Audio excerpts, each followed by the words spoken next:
League का मुद्दा है, जो ये भ्रष्टाचार का मुद्दा है, इसको लेकर हम लोगों ने बड़े-बड़े आंदोलन किए हैं और काफ़ी राज्यों में इसका आंदोलन चल भी रहा है।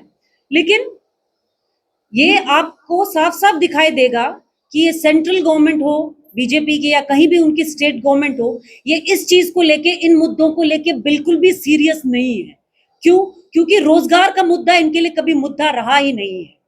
2014 में जब ये लोग आए थे, इन्होंने हर साल 2 करोड़ रोजगार देने का जो है वादा हम लोगों से किया था। हिंदू मुसलमान करके, छोटा बड़ा करके, मजदूर और कर्मचारी करके, क्योंकि एक तरफ कहा जाता है कि जो कर्मचारी है, जो सरकारी महकमे में काम करते हैं वो कर्मचारी है, जबकि असलियत में देखा जाए कि श्रम वो भी बेच रहे हैं और श्रम हम भी बेच रहे हैं।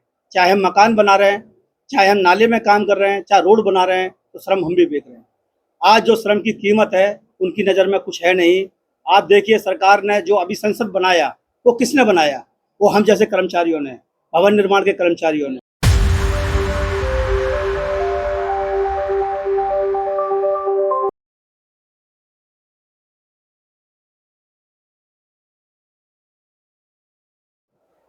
और दिल्ली के अलग अलग शहरों से आए हुए साथी लोगों का मैं अभिनंदन करती हूँ। देखिए, मेरे से पहले जितने भी वक्ता थे उन्होंने बहुत ही डिटेल में आप लोगों के सामने यहाँ होने वाली सारी समस्याओं के ऊपर अपनी बात रख दी है, तो मेरे पास बहुत ज़्यादा है नहीं कुछ रखने के लिए। लेकिन एक संगठन के, युवा संगठन के प्रेसिडेंट होने के नाते कुछ बातें मैं यहाँ ऐड करना चाहूँगी कि हाउसिंग की, पानी की, बिजली की, महिलाओं बच्चों पे बढ़ते अपराधों के साथ साथ एक जो बहुत बड़ा जो खतरा हम लोगों के दरवाजे पे खड़ा है, हमारे बच्चे, हमारे नौजवानों के सामने खड़ा है, वो है बेरोजगारी का। आप देखिए, लास्ट 45-50 सालों में जो बेरोजगारी का आंकड़ा है वो सबसे बड़ा हो चुका है। आज तक इतनी बड़ी आबादी जो थी, इतने सारे जो ग्रेजुएट्स आज की डेट में जो बेरोजगार हैं, इतने शायद कभी नहीं थे। हम लोग पहली बार देख रहे हैं कि एकमात्र एक चपरासी की जॉब के लिए एक पीएचडी, एमए, एमफिल लोग जो हैं अप्लाई कर रहे हैं। ये आलम है। हम हमारे बच्चों को जैसे तैसे पढ़ाते हैं, लिखाते हैं, ताकि आगे चलकर वो रोजगार करेंगे, रोजगार लेंगे और अपने परिवार का लालन, अपने बूढ़े माता पिता का, अपने बच्चों का, अपने स्पाउस का जो है पालन पोषण करेंगे। लेकिन अब स्थिति इतनी भयानक हो चुकी है कि यहाँ बेरोजगारों की जो संख्या है सबसे ज्यादा बढ़ चुकी है। इसी वजह से आप देखेंगे ये सरकार का जो रवैया है, जब भी कोई, आप देखेंगे जब भी कोई एग्जाम होने को होता है, इनके पेपर लीक हो जाते हैं। पिछले 70 सालों में इतने पेपर लीक नहीं हुए थे। जो ये बीजेपी गवर्नमेंट आने के बाद ये पिछले जब से 2014 से आए हैं, लगभग 40-50 साल से भी ज्यादा इनके जो है पेपर लीक्स हो चुके हैं। उसी की वजह है कि जो है नौजवानों के बीच में ये जो रोष है, ये जो गुस्सा है, ये पनप रहा है, फूट रहा है और ये एक मूवमेंट की जो है शक्ल लेता जा रहा है। जंतर मंतर पर भी लोग बैठे हुए हैं और इसी मुद्दों को लेकर, ये जो पेपर लीक का मुद्दा है, जो ये भ्रष्टाचार का मुद्दा है, इसको लेकर हम लोगों ने बड़े-बड़े आंदोलन किए हैं और काफी राज्यों में इसका आंदोलन चल भी रहा है। लेकिन ये आपको साफ-साफ दिखाई देगा कि ये सेंट्रल गवर्नमेंट हो, बीजेपी की या कहीं भी उनकी स्टेट गवर्नमेंट हो, ये इस चीज को लेके, इन मुद्दों को लेके बिल्कुल भी सीरियस नहीं है। क्यों? क्योंकि रोजगार का मुद्दा इनके लिए कभी मुद्दा रहा ही नहीं है। 2014 में जब ये लोग आए थे, इन्होंने हर साल 2 करोड़ रोजगार देने का जो है वादा हम लोगों से किया था।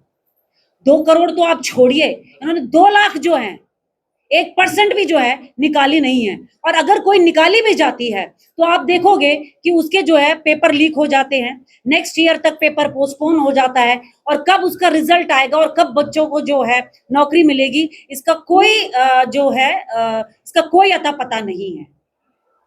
रोजगार हमारा एक मौलिक अधिकार होना चाहिए। इसके लिए हम लोग लड़ते हैं, इसके लिए हम आंदोलन करते हैं। एक हाथ में, हर हाथ को एक काम होना, ये भी एक बहुत जरूरी है, एक जरूरी मुद्दा है, जिसको लेकर हमारी लड़ाई जारी है, अभी भी जारी है। और मैं सभी लोगों से ये अनुरोध करती हूँ कि इस आंदोलन को, रोजगार का मुद्दा भी एक काफी बड़ा आंदोलन है, इस आंदोलन का जो है समर्थन करें। धन्यवाद। धन्यवाद रितु ओसवाल जी।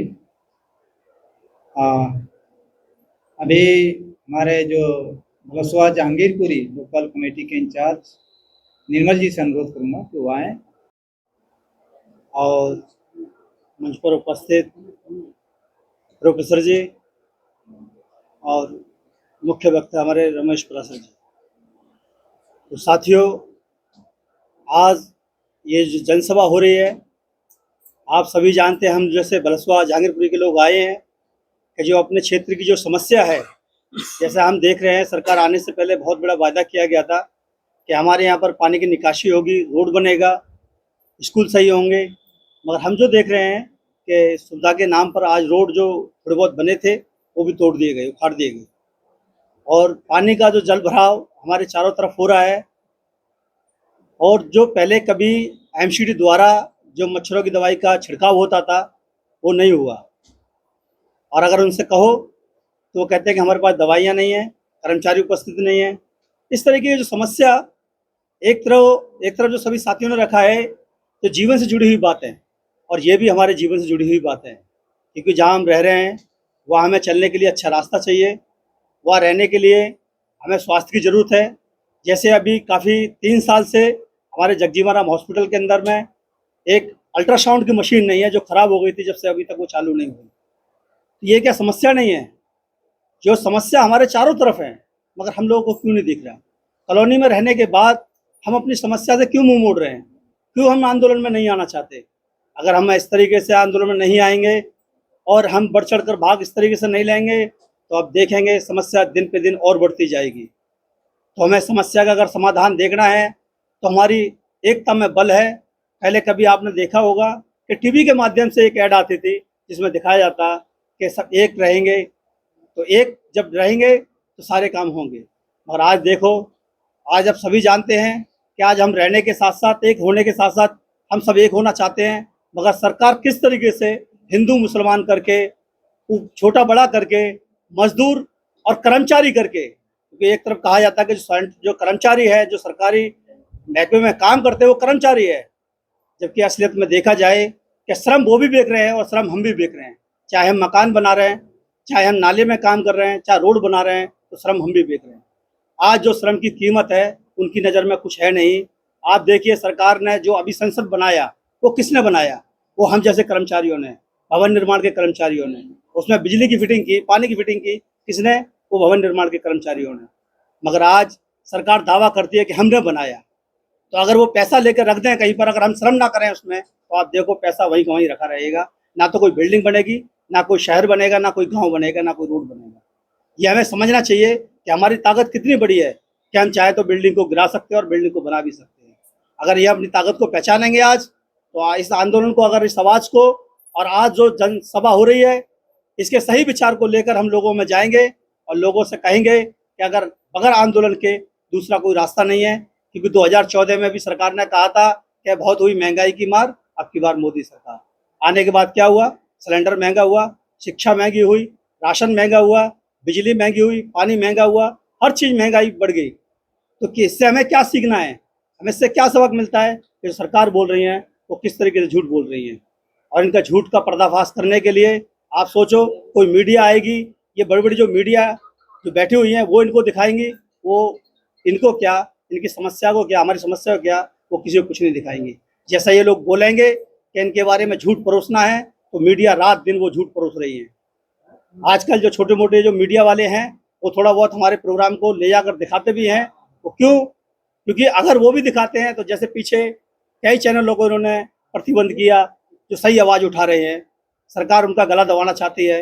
मगर साथियों, हमारी जब आवाज़, हमारी एकता की आवाज़ जब जाएगी तो ये हमारा गला दबा नहीं सकते। क्योंकि आप जानते हैं कि अंग्रेज भी कहते थे कि हमारा सूरज कहीं नहीं डूबता।